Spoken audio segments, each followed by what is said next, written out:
নমস্কার সবাইরে। আজকে আমি বানাইছি বেবি কর্নের একটা রেসিপি। তো এটার লেগে আমি প্রথমত বেবি কর্নের মধ্যে ডিম দিলাম, লবণ দিলাম, হলুদের গুঁড়া, মরিচের গুঁড়া, গরম মশলা আর সামান্য একটু ময়দা দিছি।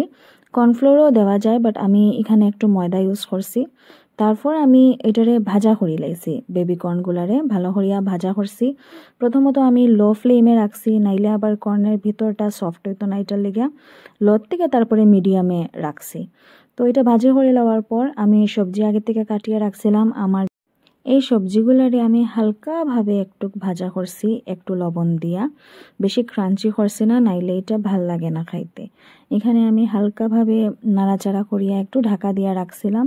তারপরে যখন আমি দেখছি সবজিটা মোটামুটি সফট হওয়া শুরু করছে, আমি অন্যদিকে সসের একটা মিক্সচার বানাইলাম। Tomato sauce, soya sauce use করছি, ওইখানের মধ্যে আবার একটু মরিচের গুঁড়া দিছি, একটু চিনি দিছি দিয়া আর হালকা পরিমাণে একটু জল দিছি, তাকে আমার সবজির মধ্যে আর এক্সট্রাভাবে কোনো জল অ্যাড করতে লাগে না। আমি এখানের মধ্যেই এই মিক্সচারটা বানাই লিছি। তো যখন আমি দেখছি যে আমার সবজিটা মোটামুটি একটা সফট হয়ে গেছে, তখন আমি সসের মিক্সচারটা অ্যাড করে লাইছি। করার পর একটু সময় নাড়াচাড়া করিয়া আমি বেবি কর্ন যেগুলো আগে ফ্রাই করিয়া রাখছিলাম ওইটা দিলাইলাম। দেওয়ার পর আর হালকা 2-3 মিনিট অবধি এটার একটু নাড়ার পরে আমি আবার ঢাকিয়া রাখি দিছি, ভালো করিয়া সফট হইবার লিগা, সব কিছু মিক্স হইতো একসাথে।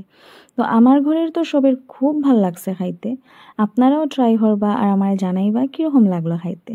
Thank you.